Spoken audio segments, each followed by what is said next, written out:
Good evening. Our show covers sensitive material, so viewer discretion is advised. Welcome to the H2G Podcast.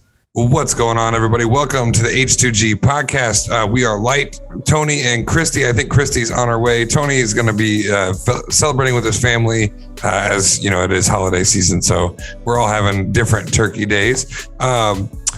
What's up, Richie and Marvin? Let's get around and get things started the correct way before we get into what we're talking about today. Marvin, my friend, how are you? What was the best part of your week? Best part of my week is I've got to spend a lot of time with my family. That being the holiday season, got to spend a lot of time with my nephews. My nephew's was home from college. They played. He had a good season at tight end this year at old Ohio Dominican. So it was good to spend some time with them and just enjoying football. And just glad to be here with you guys. So it's been a good week. Absolutely, man. Yeah, football has been crazy. We'll get into that on The Wire, folks, if you want to check that out on Wednesdays. Shameless plug. Richie, how are you, my friend? And what was the best part of your week? I'm good, man. Best part of my week was just relaxing, doing the whole holiday stuff, you know? It was good. It was fun. I had a great time. And honestly, another part, I'd say the best part of my week has been this football weekend, if I'm being totally transparent. I am the biggest OSU hater. It made me laugh hysterically that everyone is talking about, oh, well, Cincinnati won't make it. Ohio State's the better team. And then they choke against Michigan. This isn't The Wire, but that's what's so funny to me. It's like, wait a second. You never lose to Michigan. Ohio State always finds a way to lose in the silliest fashion. And the other thing I always hear is, oh, well, they're a better team than this team. Well, here's the reality, guys. If that's the case, then why play games, right? It doesn't matter how good you are on paper. It doesn't matter if you are more talented. If you don't perform, you don't get the reward. And unfortunately, and I've said this time and time again on The Wire, that they have the second best scouting consistently in the country. So that means they should win more than they do, in my opinion.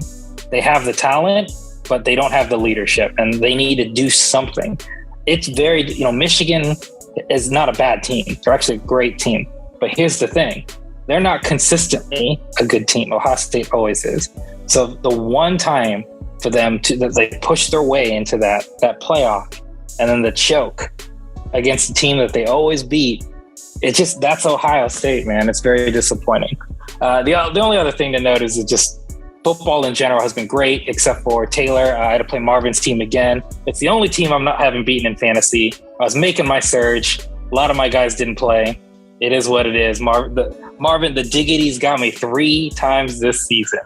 So it is what it is. But I still will make that playoffs. I've beaten everybody else. I had the worst record in fantasy because of the time zone, and I didn't realize how early football games start here. And now I'm in 3rd place. So we coming up. We gonna make them playoffs. And then maybe if I play Marvin a 4th time, I might finally be able to beat the diggities. We'll see. How about you, Justin? What was the best part of your week? Awesome. Yeah, we definitely got into Ohio State, Michigan talk and some other football talk on The Wire Wednesday. So go back and check out that. Great conversation. As far as fantasy, I don't even want to talk about it because, I was doing so well and now I'm behind you in 4th place in fantasy. So that's not the best part of my week. The best part of my week, this is going to sound weird. And I know I said, F Thanksgiving and to clarify, a little down the road here, it's because the premise of the holiday is offensive to me in a way, and not directly to me. I just find it offensive for other people's sake, I guess. But I do miss the ability to get around family and have that family quality time. I think that's the best part of any holiday is bringing everybody together. So looking forward to that coming up. I'm going to be making a long trip between Kansas City and Ohio and all that. But this week, the best part was because I was the only one that was like transplanted into Texas, into Dallas on his own and didn't have any family things to do, I got booked like crazy. So, I got to do a show on Thanksgiving. I did my first lead and detective for the murder mystery world. That's running the show. I did that twice this weekend. Great shows, great families. I got to be a part of their Thanksgiving, which was kind of cool. Getting to see how other people celebrate, and it's really fun to be the one that brings a new world into someone's world that they already have pre-existing, and to see our shows focus on people getting to be the stars. So to get to see these people who never act or never do anything like this take on these goofy characters and try to figure out who killed somebody, it's a lot of fun. And then a side note to that, at work, things are still steadily rolling towards a promotion that I will be most emphatically to pronounce next season if I get it. It's just to do my dream job. So it's the best part of my week, but it's also the grind of the week. I've been in between my normal hours and my shows, taking these courses and learning a whole new side of marketing that I've never learned before, and just expanding where I'm at and where I can go with my career. So it's been incredible. Speaking of the arts, that's what we're here to talk about today. Christy suggested this topic in our off-season meeting, and I think we all were ready and willing to talk about the arts and where they fit into society now. So we'll just kind of start with a general how you feel arts fit into society, and then we can kind of expand on what everyone says. So Richie, why don't you kick us off? What place do you think the arts have in society? Well, I think place is an interesting term. I'm not going to go there. To me, I think it's a factor of life just as important as anything else. And one of the biggest reason I think art and the arts as a whole, not just art specifically, is that it shares the human experience, right? The human condition shared. You can compare it, you can contrast it. Science is data, it's how we operate. It's basically words and words that aren't crafted, obviously, because we're talking poetry, that's where art comes in. I think the easiest way to describe this quickly is just you can look in a history book and you can look and see that George W. Bush had a 20% approval rating, right?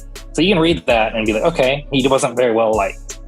Or you can hear Green Day's American Idiot album and you can be like, oh, you can get more context because of the music, how people were feeling. So it just, the human experience is something that can't really be quantified.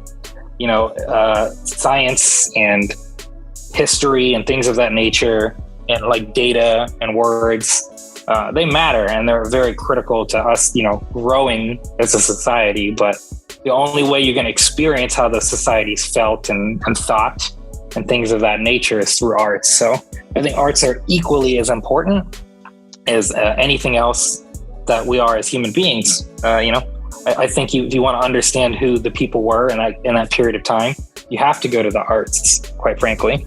And as we get, further down in society, and when we're thousands of years removed, that's how people are going to try to understand who we were, is through our music.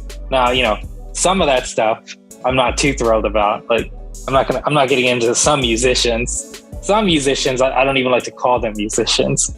And I hate to say that, because the reality is, everything is art and everything is music, and it's just a matter of an audience. But man, some of this stuff does not represent who I am as a person. But nonetheless, we'll skip past that. I'm more talking about 2010 rap. I'm not, 90s rap was, where it's at. And that was a perfect example of, culturally where we were at as a country in the United States anyway. So I think it's critical to, if you want to understand people and particularly looking back, arts are where it's at, and they're critical to that.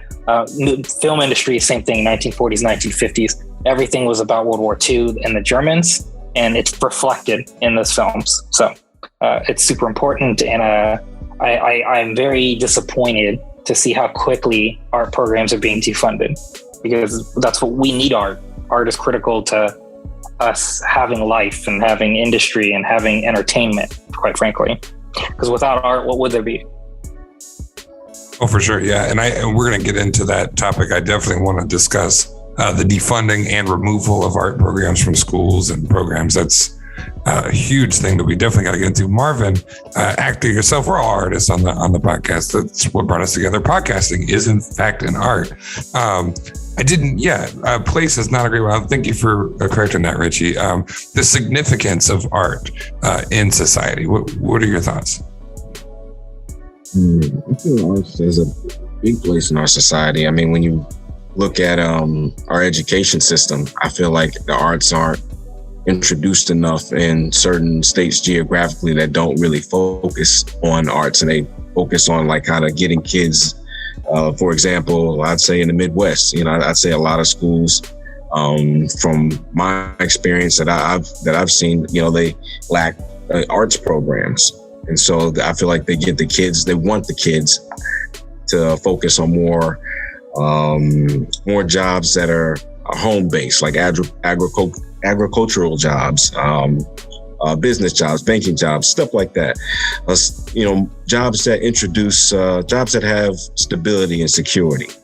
And I really think, and I'm not saying nothing's wrong with those jobs, but I'm just saying when you don't have arts programs in schools or enough of them,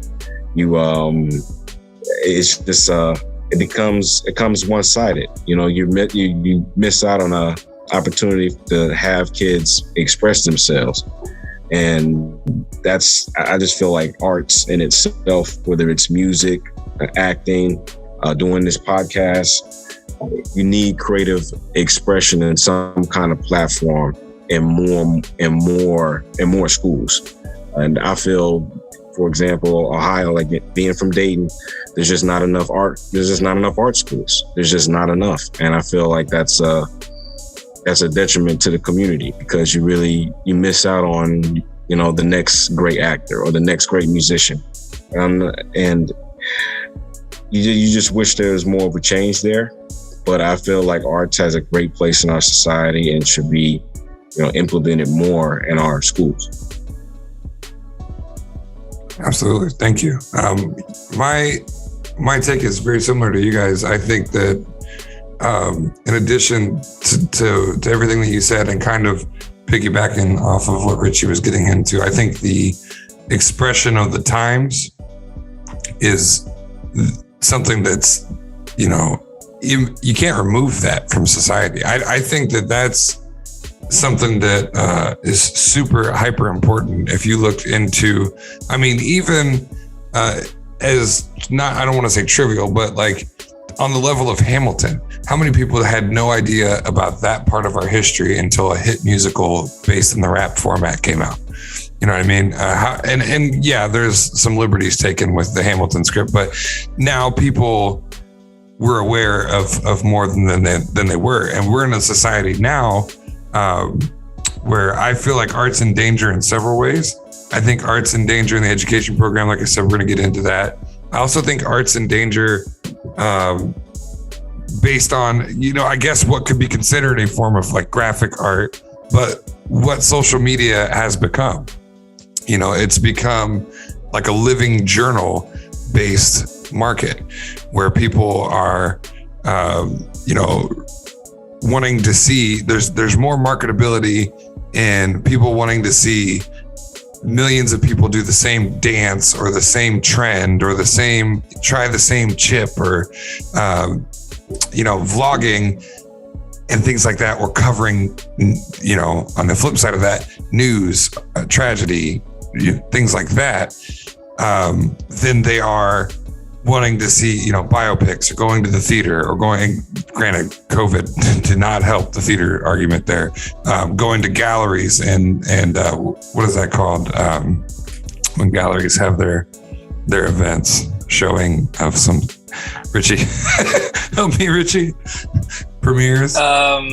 It depends on what, like sometimes it's a gallery opening, a gallery show. It depends on what it is, but I wouldn't call it a premiere. That's more like video. Video, yeah. So that's just getting like sucked out of society. Go ahead, sorry. No, I would say showing, generally speaking. Like for instance, it'd be like Picasso's, showing, or Picasso's arts or gallery for this period, and these are the dates. That's usually how it goes.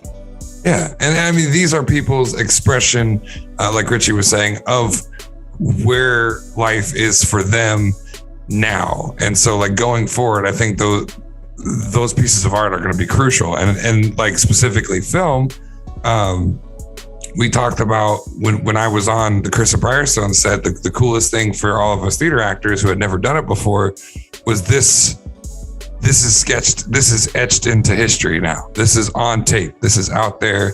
What we did here is never going away unless, every copy is ever made is deleted or whatever. But so there's a lot of weight in that.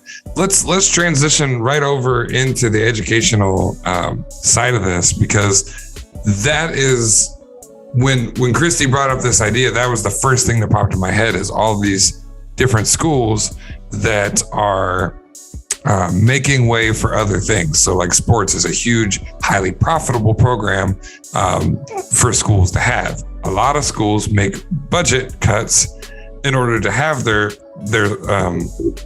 athletes have the best opportunities possible and to focus on sports. I know this specifically for Ohio, but I'm sure that it's the same nationwide. I did look up real quick some stats. I had to. Last year, among all of the public high schools in the country, 88% offered at least one arts course, which left 12% that had zero arts instruction. And there was also 12%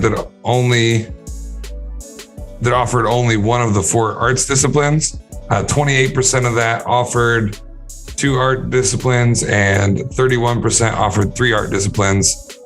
Only 17% of the schools in the country offered all 4 major art disciplines.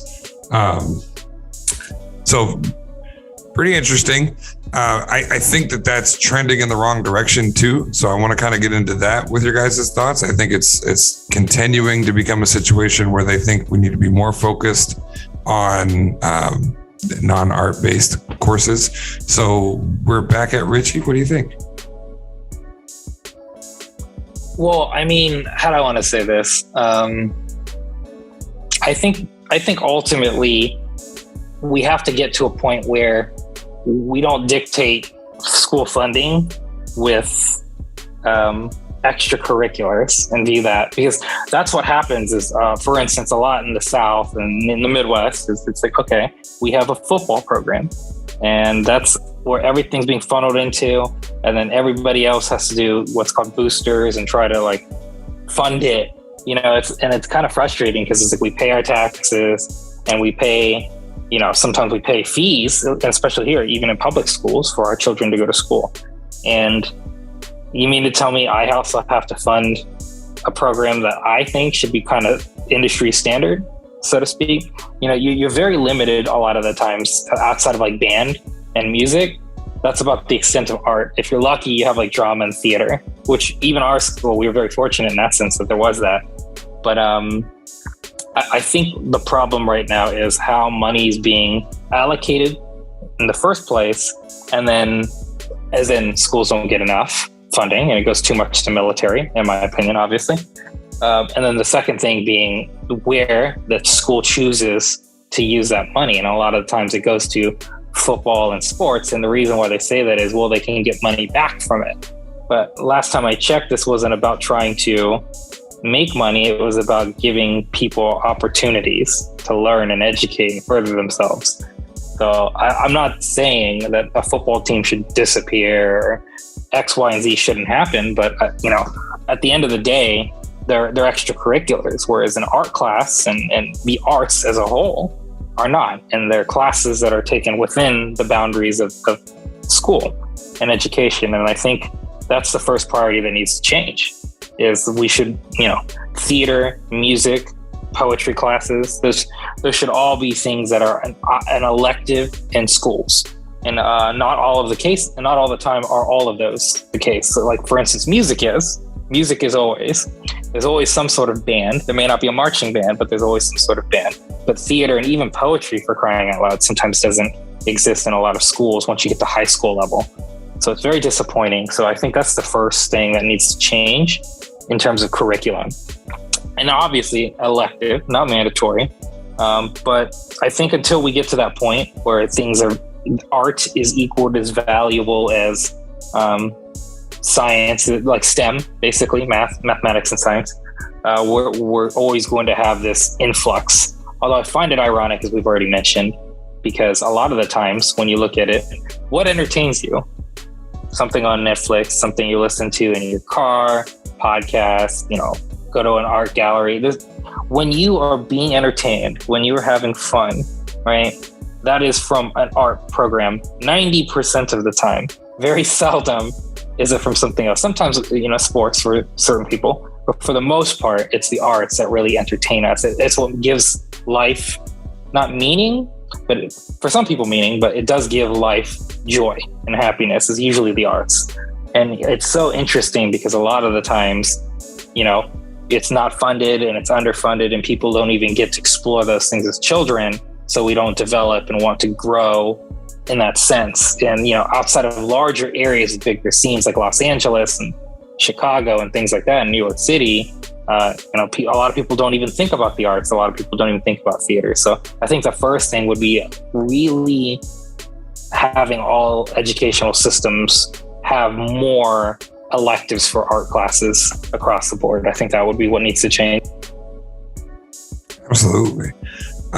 Thank you again for your takes. As always, I'm always thankful for you guys' takes. Marvin, same concept. I mean, schools are trending in the wrong direction and trying to, as Richie was pointing out, allocate funds and focus into other programs other than the arts, and in some cases, making the sacrifice of art for these programs. What are your thoughts on that? It's a missed opportunity. It's like Richie was saying, it's a shame when that money is allocated into different areas other than the arts, say sports and, et cetera, et cetera. But I think the most disappointing thing from a personal point is that there's not enough acting programs in schools. I feel like there's not enough acting schools, I would say, to be honest, Ohio. I mean, that's the only thing I can really come up with. I mean, there's not enough, and you really kind of see what the main focus is. And so I know those, a lot of schools say you can get the money back. You can put money back into those programs, but that never ends up being the case. So I just think that the question is, where, how can they balance it out? How can you, create even more, more programs, for people that want to participate in the arts. So I just really think that it's a missed opportunity when that money's not allocated into arts programs, and particularly not enough acting programs in schools. Absolutely. Thank you as well. Christy has joined the conversation. Hello, glad you could make it. We'll get into your best part of the week before we go to break. But right at the moment, we're talking about one of the subjects that you had suggested in our off-season meeting, and we talked a little bit about the significance of art in today's society. So I'd love for you to touch on that, but also specifically right now, we're talking about, and Lucas is more than happy to chime in on this as well. He's bound to be an artist. He's growing up on the H2G podcast. So we're talking about education as well, and how the priority of art is starting to dwindle with educational programs. Ooh, see, that's a good question. So my sister went to School of Advertising Art in Kettering, so I think it's really important, but I don't know if it should be a specialized school like the School of Advertising Art, or if they should offer it more widely, because it's not, I don't know if it's a field that is no offense, I love everybody here, but I don't know that it's like as important as like accounting. So I think it should be like a specialized school that only accepts so many people. It's probably an asshole move. Sorry, my kid is super loud and he's eating. Yeah, because I think it is becoming less useful. I mean, everything is art. But you're getting your art from all these people sitting at home, or like podcasts, making YouTube videos. Like, you don't necessarily have to go to school for it to be successful in it. Richie's interesting. Like, Well, since you missed part of the show, let's rewind a second. So, Tristy, when you're crazy, you finally put Lucas down and Matt's doing his own thing, because Matt already makes my art point, but I'm not going to talk Matt. That's not fair. What do you like to do, Christy?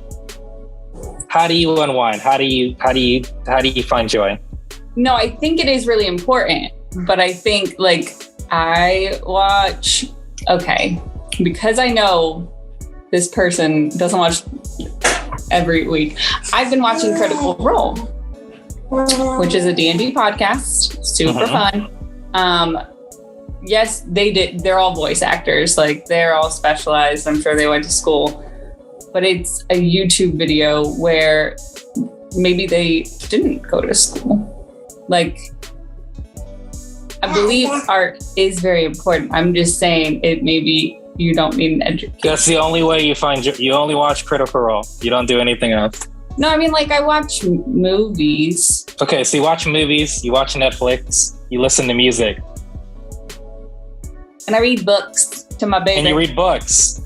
That's interesting. I because didn't all of those say are the arts. It's not important, Richie. I said it's important. What you said is it was less important than something, say, like accounting, which I strongly disagree with. Because accounting doesn't necessarily affect me as an individual on any level. I can do my own taxes. I don't need an accountant. When I buy things, that's somebody else's accountant. That's their business. It doesn't impact me. Right, but every company that you shop at has accounting. Sure. They all But that's what I'm saying. They don't impact my life. Whether they do. How? Stock market. You get financials from there. If the stock market plummets, okay, how does an accountant? How does the accountant? Let's talk about the stock market. So how does an accountant deal with the stock market? If you're going to blankly throw things like that, let's have that conversation. What do accountants do with the stock market?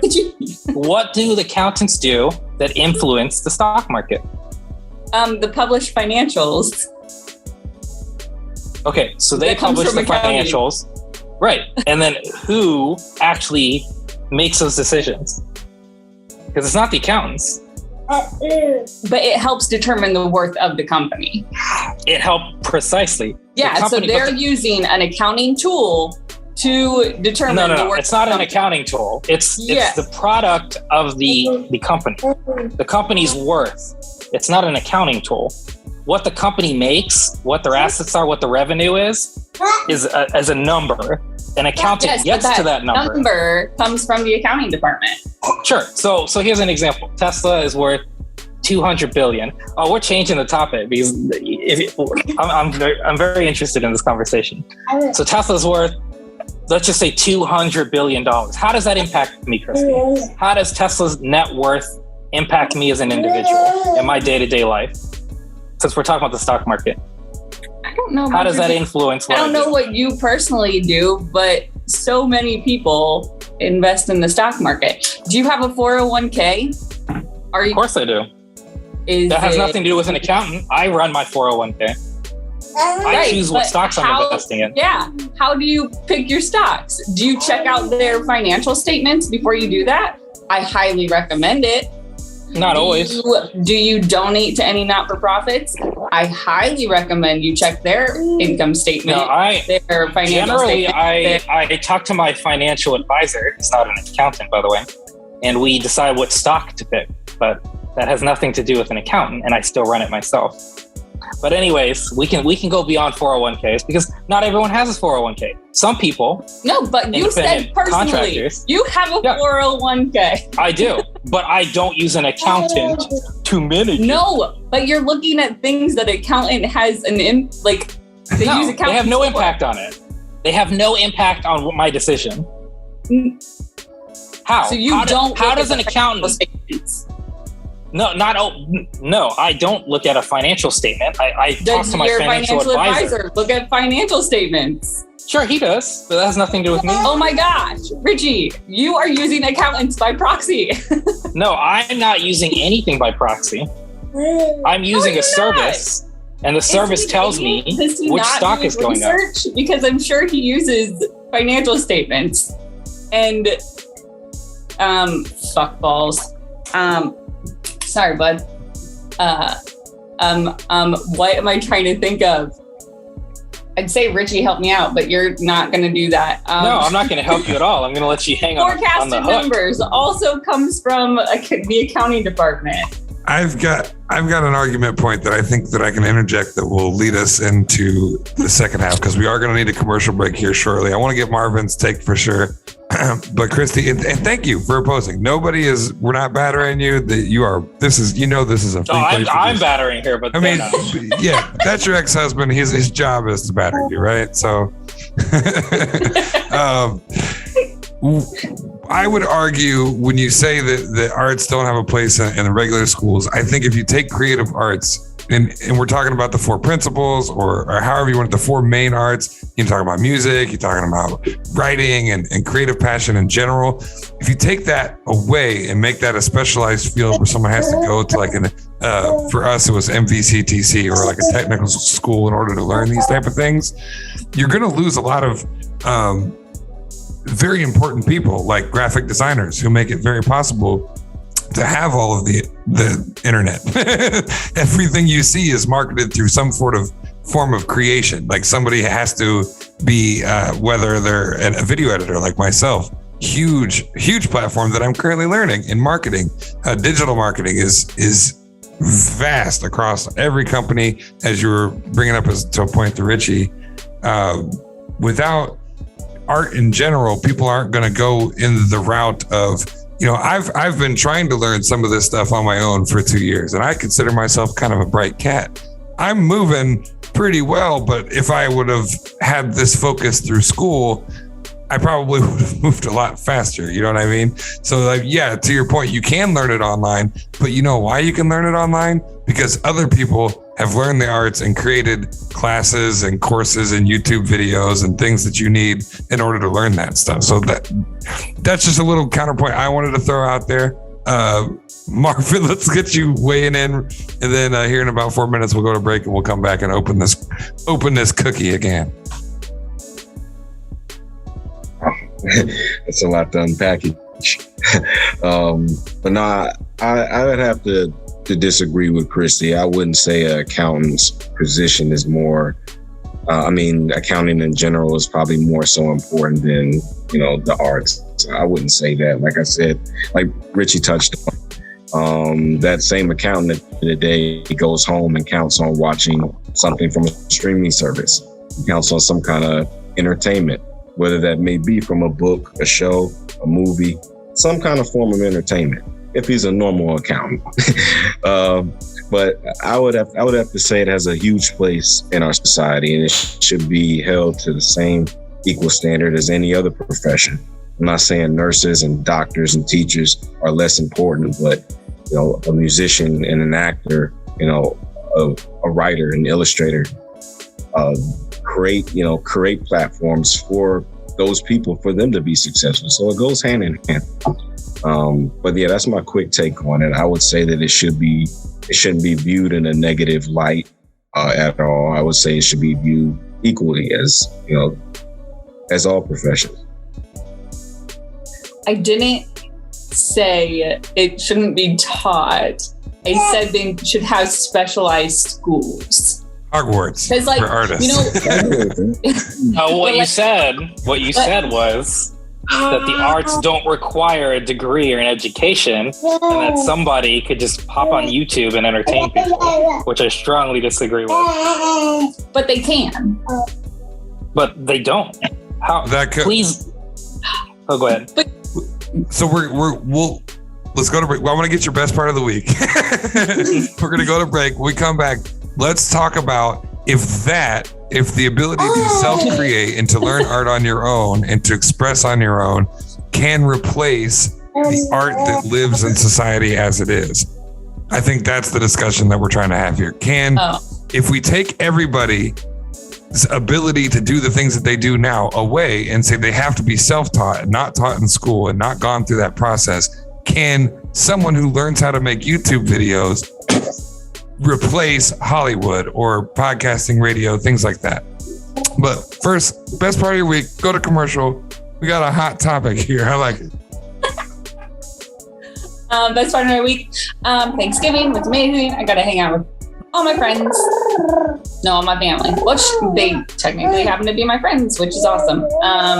Lucas, he's a jabbermouth, and he's been very entertaining. And hi. Yeah, that's the best. Oh, and he says hi. He says hi. Oh. Hi, Lucas. He said hi. Yes, this kid is the best part of my week. He has been a flippin' hoot. And yes, he's naked because... Hi. He's going to be hosting before you know it. He is. He's an artist. He didn't go to school, guys. Oh my God. All right. Let's prove my point.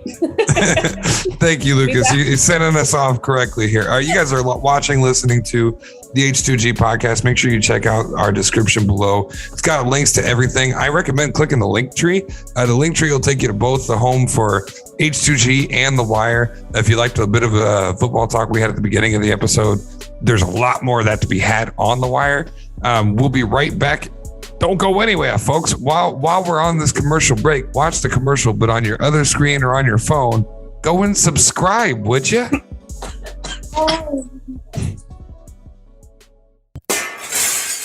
I'm going in, it's 1st and 10. I'm a legend boy, a champion. They can't match the flows, the X's and O's. I'm breaking the code, devastation about to unfold. They calling me Derek by the way I roll. Bet you never ever seen a pro this cold. I float like a butterfly, sting like a bee. I mix with Iron Mike and the great Ali. I'ma run it back, believe me, baby. I fathered the game, call me Daddy Brady. I'm like that, try be like this. Sammy Sosa, that boy don't miss. It's the return of the greatest. Any way you name it, I'm everybody's favorite. I'm bringing the pain and bringing the fire. Hey, stay tuned, it's going down to the wire.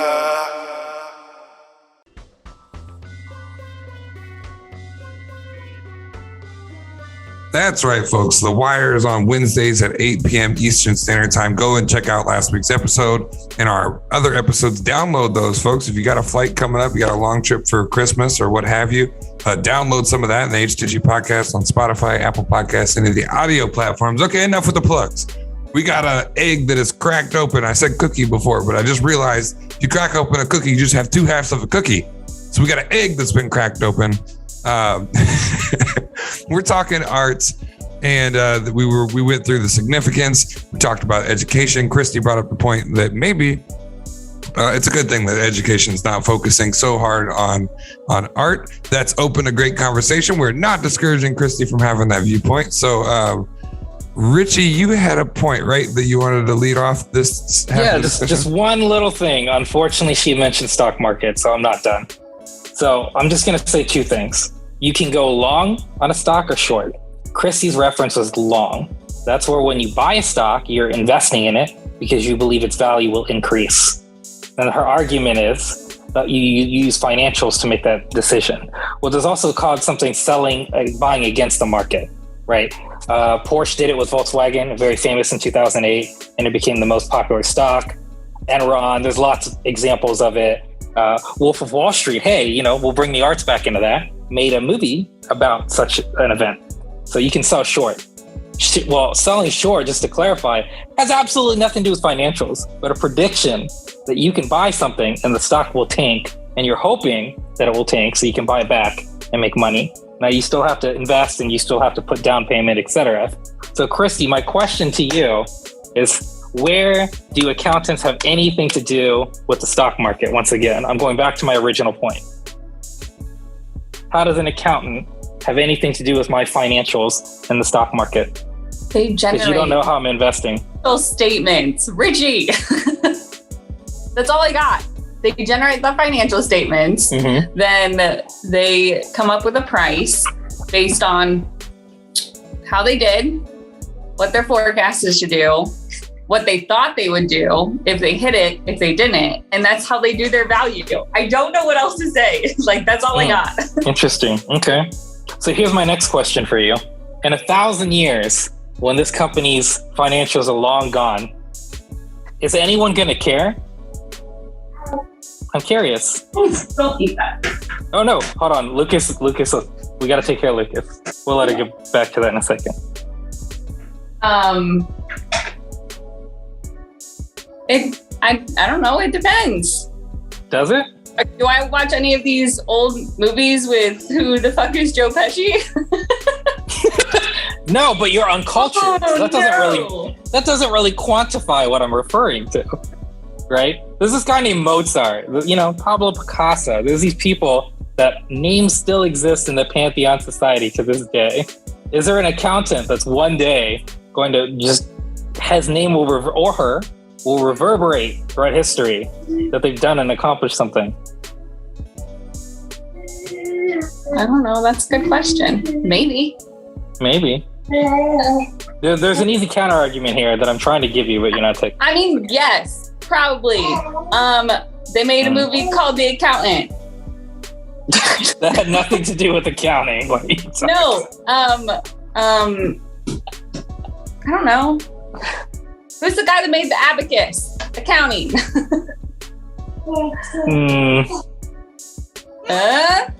I wouldn't say The Abacus is accounting. I would say it's mathematics. I think you're trying to clump STEM with accounting. I've got some Google. And they're not. Okay, what are you trying to give me that I'm epically failing at? Because I'm really bad at knowledge-y things. Chris, what's this Google, Justin? Let me tag in on your behalf. I don't agree with you, but yeah. So in conducting an independent audit, the accountant facilitates trust between management and investors, Richie. That's what they do specifically in the stock market. They're the three most famous accountants, according to Google, and success tax professionals is besides Ben Affleck, obviously. Yeah, Ben Affleck is probably the most famous accountant, but that is because of a form of art. Anyway, Luca Pacioli, I hope I'm getting that right, Pacioli, is considered the father of accounting. He was the first person to publish detailed material on the double entry system. So one might say accounting I was supposed to be on your side, damn it. Accounting might not exist without the arts. On the double entry system. Well, you don't need to go there. Right. He was Italian. The second most famous is JP Morgan, famous financier and banker. Began his early career as an accountant on Wall Street. So to Christy's point. And then Josiah Wedgwood was the first cost accountant, though better known for his pottery and ceramics business. Josiah Wedgwood is also considered the first cost accountant. I'm not going to say anything. I just want to drop the Google. You weren't very helpful at all. Sorry. Anyways, we'll stop with the stock market thing. The stock market thing was just such a reach that I wanted to pull in and do a short squeeze, as we like to call it in the financial district. Having said that, no, accountants have nothing to do with it. I'm sorry. They really don't. It's so little involved. You're like trying to give accounting so much more value than it really has in that sense. And no, I will not allow it. No. Elon Musk has more value to the stock market than accountants do. And that's not saying much. So let's talk about what we pitched before the break. So if we were to change, let's not say eradicate art, because I don't think that's necessarily what you said, but bring it down to the basics and make art, specified forms of art, a specialization, like a technical school or a separate school, correct? Right. Make it harder to get into. That's what it sounds like. Okay. I think art, being an artist and doing films, it's a specialized field. Like, it's not a general thing. Like, it's a more intensive, it's harder to be an artist that people will enjoy watching and appreciate. Like, I can go to school for accounting, and as long as I learn debits and credits, great, wonderful. Like, being an artist is harder because you're trying to actually get people to enjoy you. You have to be charismatic. You have to do all this stuff. I can piss somebody off by giving them the wrong numbers, and the numbers are the numbers. I think, right, but shouldn't it be more accessible then? If it's something more challenging, shouldn't that be the goal? To make it more accessible so we all have the ability? Like, really what?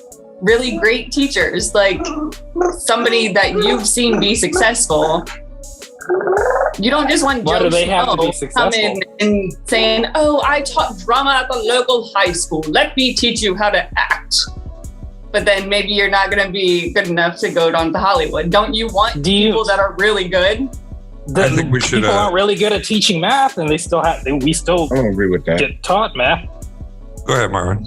There's a lot of teachers that I've had that haven't made it, and they were still great teachers. They were still great at what they did, and if they didn't make it themselves, they helped other actors make it because of what they knew. They were trained. They went to school. They went to an art school, and they learned techniques and they passed them on, even if they weren't successful themselves. I had so many teachers that were like that, and that's okay. I mean, not everybody can walk the red carpet or be a series regular or have a reoccurring role, but a lot of the teachers I have had, whether they came from a big school, small school, they still had an impact on students. And a lot of those students were able to get big roles because of their knowledge.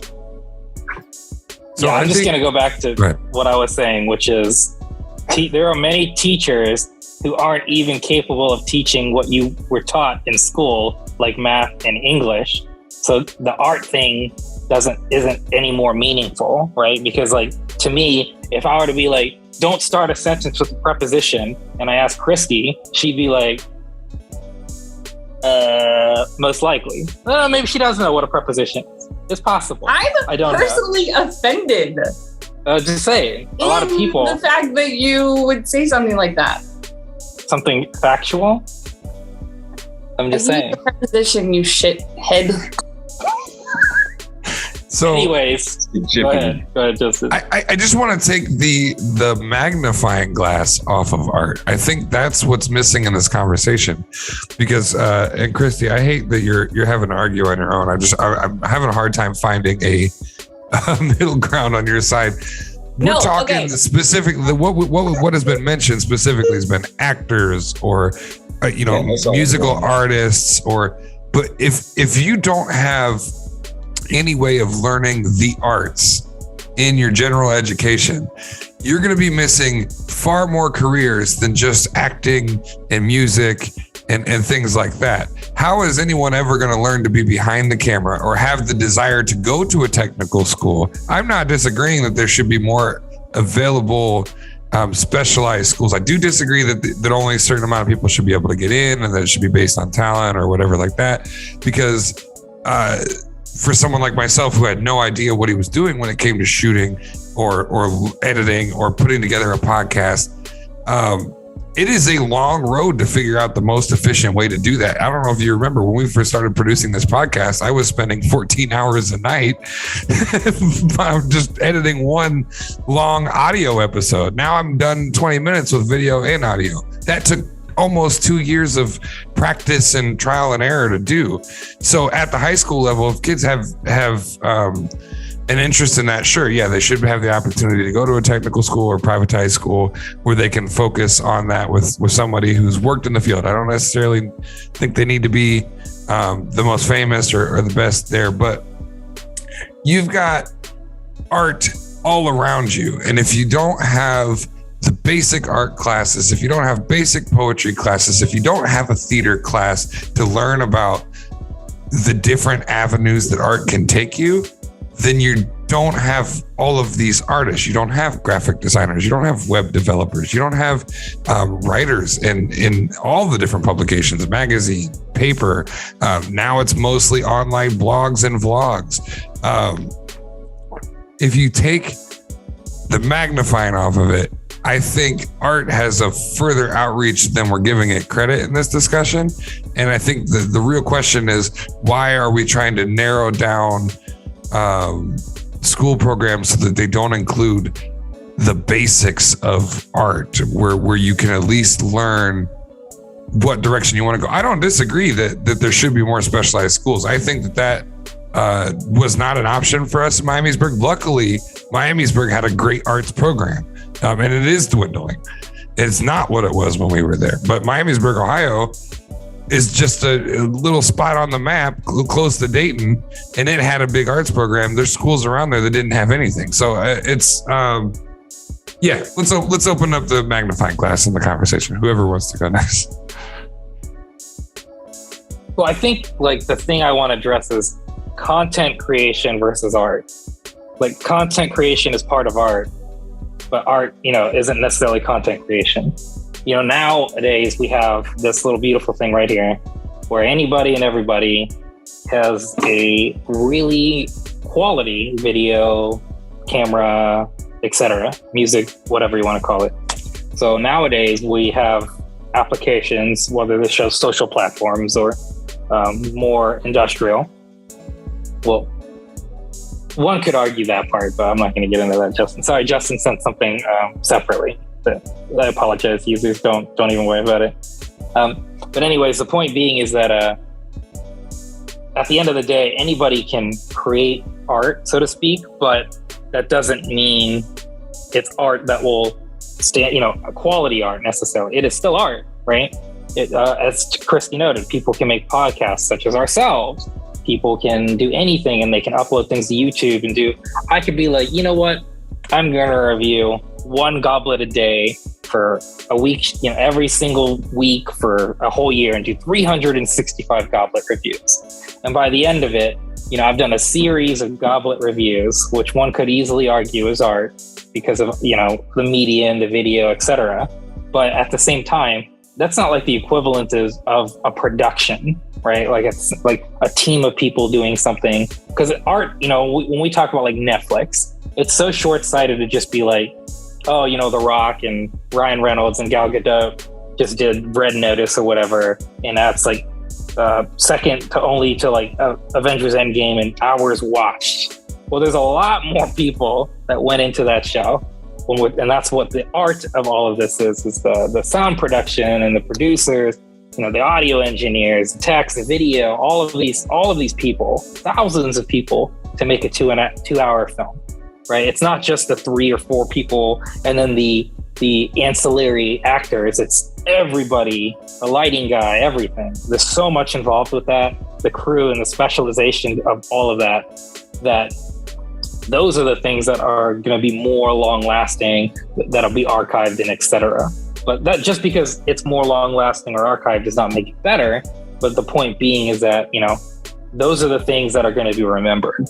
Like, art is so much easier to be more famous than infamous. A lot of times in life, like for instance, JP Morgan and these other types of people, a lot of times it can be more infamy than relevance, right? They did something horrible that you remember them by than something they did great. So again, nothing's more valuable. Art is not more valuable than other subjects, but I think people experience art than they do more than STEM. STEM may in the back, like for instance, on the background of things, STEM affects everybody every single day, all day, every day. They need this thing to survive for 70% of people. But by the same token, art influences those same people. Anybody who uses this, and when I say this, I mean a modern smartphone, watches music or watches television, listens to music, maybe watches music and I'm an idiot, does podcasts, etc. All of that is encompassed. So the point is not like one is more valuable than the other, but that they're equal. And that quite frankly, the thing that just differentiates them is that we tend to, as people in society, art tends to make us happy. Happy things are what we remember. And that's why a lot of the times these other people, like artists, tend to be more famous than scientists. Does it make it right? No, but it doesn't make it wrong either, right? Like nobody's ever going to be like Nikola Tesla is more famous than Pablo Picasso, unless you happen to be in STEM. Then you could argue that possibly. But to the outside of STEM, most people are going to say Pablo Picasso is more famous than Tesla. And it is what it is. So I think it's important when we start talking and distinguishing things. One's not more valuable than the other. And quite frankly, one is not more harder than the other. I think that's not such a disingenuous thing. I don't think it's harder to be an actor or easier than it is to be like an astronaut or an engineer on those levels. But it's dedication and it's accessibility. Like, for instance, I hated science. But science was taught to me since I was a kid, and I ended up being very good, and I got an engineering degree. And I ended up not doing it because I didn't find passion in it. But the point is, because I had access to that the whole time, it was something that I learned. And if I had opportunity to do like acting classes and things like that, who's to say I wouldn't have went that route? It's hard for me to distinguish that at this point in my life, but I'm just acknowledging one of the reasons we focus on STEM work is because we start at a young age. We don't do art. Like art is such a subjective thing here, but the only art we do is like drawing and painting. We don't do acting. We don't do music that often until you hit 6th grade, and then it's for a short period of time, and then it's an elective. Like they start changing the goalposts. Yet math and science and all these other things are every single year. So of course, you look at that and you think of it as more challenging, more difficult. And again, to Christy's point, not everybody can be an actor, and I'm not even claiming they can, but not everybody can be an engineer either, right? It's like anything. It's how much time you're willing to dedicate into your craft and grow from it. So I don't think one is harder or easier. I think it's a matter of opportunity. And I feel like the arts are sorely missed, and they should have more opportunity at a young age all the way through high school, not just at the tail end of things or at the beginning of things and then they taper off. Absolutely. Thank you. Who would like to speak next? The soapbox is open to stand on. I will. Okay, so the reason I actually chose this topic is because, all right, this is going to sound super stupid, just because it's based on my own personal experience, not probably widely. Do you think that the arts is causing obesity to rise because people are sitting down? Do you say no? No, that's okay. Diet. You could eat something healthy and sit down. People choose not to. But do you think it's caused people to be more stagnant? No, people always find excuses to be stagnant and fat. And quite frankly, being fat was considered being rich back in the day. Can you narrow that question down to something more specific? Because again, the arts is wildly vast amongst our lives. It's everywhere. Yeah. I'd argue the marketing. So I pointed it out today because I'm back on program trying to lose weight. So I'm obviously missing real food. Like smells bother me because I can't eat them. Hey, don't say real food. Real food. Not real food, but just like wholesome, big, gorging meals that I shouldn't be eating. But the smell of them. Yes. I realized, and then I looked it up. When I was driving, I drove down this main strip here in Dallas, and I smelled fried chicken. I'm like, God, man, that smells good. No, I can't. There's no time in the future where it's going to be acceptable in my program to eat that. But I'm like, where's that at? I like look around and boom, there I see a local chicken joint. Big advertising right there. Then I smell tacos. I'm like, what the hell is that? And I look over at Taco Bell's right there. Then I smell, and I realize, I'm like, this is marketing. Probably because I'm studying marketing right now, but this is society taking me off of the road to go and buy whatever I just smelled because it smells so good. And I looked it up. You actually have to pay to do that. To dump your smells into the society, to have a different it's a ventilation contract that you have to get when you start signing up for your business. So I would argue more so that type of marketing and the ads, which are considered art for food, and the way that's displayed would have more to do with obesity than art in general. For sure. I'd say, I need more specifics as to what. I was going to say processed food is the number one reason why obesity really exists, quite frankly. And a lot of that is more in American culture than other cultures. We're the fattest for a reason because we rely on processed foods, fast foods, etc. All right.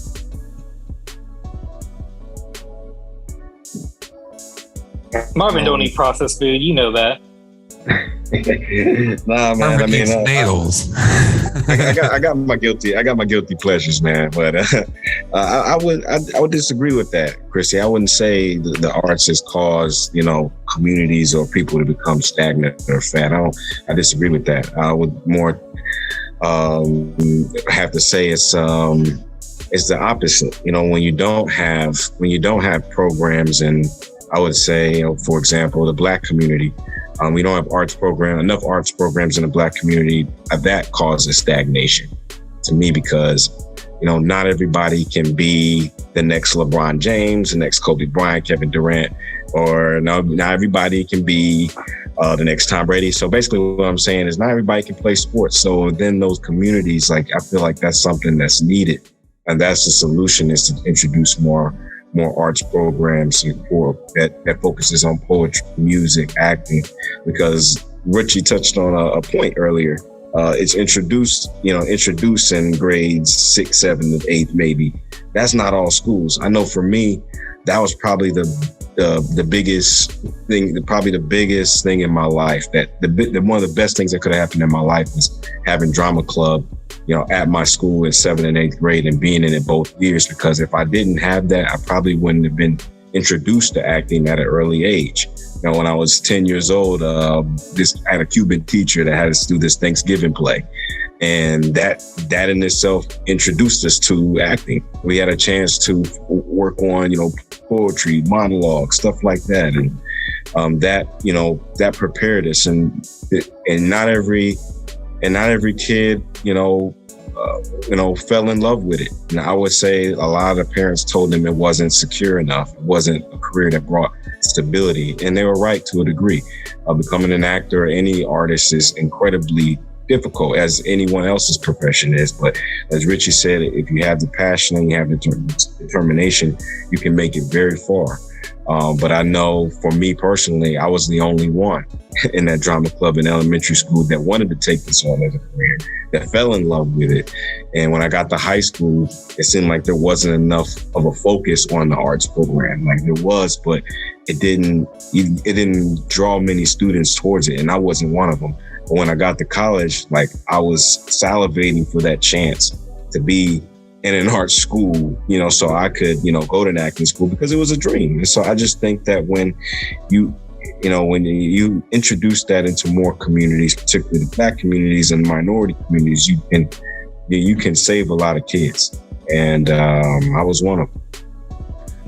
And of course, our college, after we all left, got a Tom Hanks sponsored film school put into it. So that's great. Thanks, Tom Hanks. Yeah, thanks, Tom Hanks. You're a little late on that. Might have changed all of our lives for the better. Dude, just want to, before I get into this next question, I think this interesting change of pace to take us home, but I do just want to say to all of you young actors or people that are looking to work in that style of art field, it's not always as black and white as whether or not you can make it to Broadway or Hollywood. There's a lot of work that is to be had in between then, and you can absolutely work in the arts as a profession, with what the gentlemen both said there: dedication, hard work, and the willingness to learn. If you do that, I myself am not working even close to where I thought I'd be in that, but my day-to-day is morphing itself into a situation where I am going to stabilize based on one of the art forms I love. So just keep that in mind if with people, because I know what they tell artists. That's a whole nother discussion of what family and friends say to artists as they're growing up, and how they should just not even try it because you got to know who it is or whatever. I'd like to get into a slightly different discussion, and maybe this will flip on its head again, but I'd like to know individually how the arts have affected you. I think that's something that might pique the interest of our listeners. And obviously, listeners, please in the comments below, let us know how arts affected you as well. If you agree or disagree with Christy, Richie, Marvin, or I, we always want to know that. But yeah, how specifically has art affected you? Christy, you're more than welcome to go first. I think it's been a little while. Oh man. See, it's funny because I enjoy a very specific type of art. Like I really like, my sister takes pictures. So that's the art that I have up all over my house. I feel like, and this is going to be an unpopular opinion, but like once I watch a movie, except for Marvel movies, like I basically forget about it. So like Marvel, kudos. Like you know what, Richie, kudos to you because you started that giant cluster. I did make her watch it. Yes. Made me watch the Captain America and Iron Man. So. And Iron Man. Yeah. And then we watched most of the other ones together. But yeah, no, it's a form of entertainment, but I don't know necessarily that I view it as something deeper to me. Sure, absolutely. Richie, what about yourself? How has art affected you? Art? No, okay, very simple. Art has affected me my entire life. When I was very young, I loved something called video games. A lot of people play them. So in my younger years, it was something I did a lot. Also, with my dad, we listened to a lot of what's considered oldies, although that word is changing. So I'll refer to the 50s, 60s, and 70s as oldies when I say oldies. So 50s, 60s, and 70s US music is something I listened to prominently when I was a youth. And as I got older, I started getting into art itself, and I was considering becoming a computer animator. And I was going to go to a school by Pixar, actually up here. And I didn't do it. I ended up doing the engineering thing because, let's make safe money, which, I didn't end up enjoying. And then I ended up becoming a journalist, which is another form of art, journalism, news. You kind of need it. It's important. So at this point in my life, I no longer do art as a living and in a field, but I still enjoy it. While I may not play the video games anymore and I may not listen to the music as much as I did, I certainly still watch news. I certainly still watch television, and I certainly listen to music. So it's been in my day-to-day since I've been born, and it's probably to me the most meaningful form of media that I have and exists within me. I still have a special place for computers, but nonetheless, I would say art is the thing that identifies me the most. I need to express myself as a human being, which is one of the reasons I do this podcast. So I would say it's prominently featured in my life and has been since I was born. Awesome. Marvin, what about you, man? How has art affected you? Without it, I wouldn't be an actor today. I always had a love for film at an early age. I always did. And I probably watched a lot of movies as a kid that most kids, shouldn't have been watching. TV, movies that were on, I just fell in love with. As a kid, I was inspired by actors like Chevy Chase, stuff like that. I was always inspired by Chris Rock, Eddie Murphy, Robert Townsend, especially Robert Townsend. I think for him, he's a creative genius. And that for me just was like it just opened my world to what I could do. I wanted to be like those guys. I wanted to entertain. I wanted to tell a story. I wanted to do that, because film, Justin, as you know, is like anything, is a moving picture, and hence motion picture. And that's to me, that's the biggest. That's where the love came from at an early age. So I feel like art in itself, and not just acting, but like Richie said, video games is where it started too. No form of expression, not aggression, but playing in a healthy way. And that was this creative, I like creative avenues. I was never into, I love music, but I didn't have like any musical ability to play instruments. So I always felt like, acting has always been, a savior for me. Without, the drama club program I had in 7th and 8th grade, I wouldn't have been doing what I'm doing now. So it had a tremendous impact on my life. And one day I plan to, be in a position where I can help my community and establish an art program there, an acting program where I can help kids and be introduced to it the same way I was, because I feel like that's the most important thing. You have them be well-rounded individuals, and if they can fall in love with something like I did, I mean, I would love to get back in that kind of way. That's amazing, man. Thank you all for that. I appreciate that. Art's been instrumental in my life. I don't operate by the same human code that everyone else does. I always said I feel like I'm an alien. And without art, I would have never been able to connect with anyone. I was unfortunately put through the bullying sector of childhood, and that was just because I was an oddball. And I mean, some of that comes from like a split marriage situation where all I really knew was my family responsibility.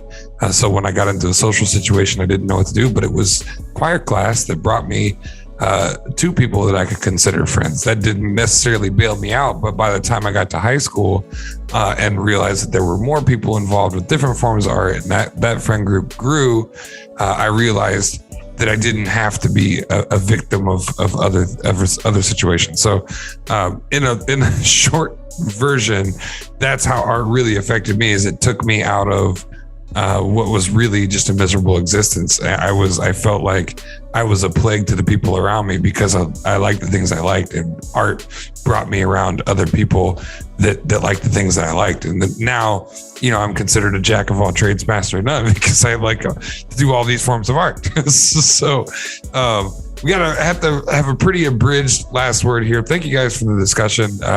Fantastic discussion. I always love it. What a way to send off the season. Keep your eyes peeled. We may be moving into a Christmas special situation. Otherwise, you're going to see us after the New Year's. Be plenty of advertising for that. But before the end of the season here, let's go around for a last word. I think it's Richie, Christy, Marvin, and then myself. Okay, last word. Don't be salty when Marvin's kicker scores 20 points in fantasy and you're losing because of the kicker. Outside of who kicker? How did he get 20 points? That's insane. Last word. It's been an interesting season. We've changed up our format. Once again, please comment down below if you guys want to see more of the same, if you want us to mix it up. We're always taking your feedback very seriously. We appreciate you, and have a great holiday, everybody. Absolutely. Marvin or Chrissy? Then Marvin? Sorry. It's been a pleasure, as always. I love fighting with Richie. It brings me so much joy. And I hope you guys enjoy it too. And happy holidays. All right. Now, Marvin. It's been a great year. Really enjoyed this show. Really great conversation. I had a lot of fun this year. We've got some great shows, and I wish everyone a great holiday. That just reminded me of Brenda Retrudo. I know she doesn't listen to any podcasts really, I'm assuming, but that was the woman that introduced me to acting, and I thank her for it. Wish she could hear that. I want to tell her one day. She does not know how appreciative I am of her doing that. She was a great teacher, and she didn't have, I think that she continued to do it for years. I think she retired, but shouts out to her. And shouts out to you guys. It's always great to come every week and do this, even when we can't make it and we all meet up. This is always a great chance for us to express ourselves. So that, to me, Christy, is a form of art. All of us arguing and laughing together on this show. That in itself is art, because art brings people aesthetic joy, and people watching and listening to this podcast brings them joy. Absolutely. Thank you all. Tony, shouts out at home. We can't wait to see you again, and I hope you have a happy holidays as well.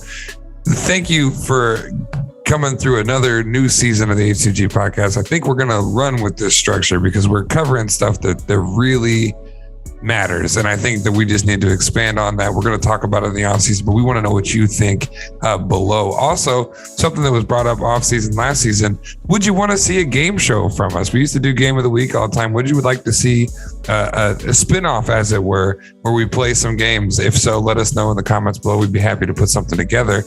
And as far as my last word, I don't have a whole lot of them. Make sure that you spend some time with the people that matter most. Make sure that you express yourself, whether it be art or accounting, whatever matters the most to you. But make sure you express yourself and don't be a hermit. Don't be an asshole. Live, laugh, love like it's your last. We'll see you next season. Oh boy. Oh yeah, fuck Bucky. I forgot. Oh no, he almost survived it. He almost survived it. No, fuck Bucky. I gotta express myself. Yeah.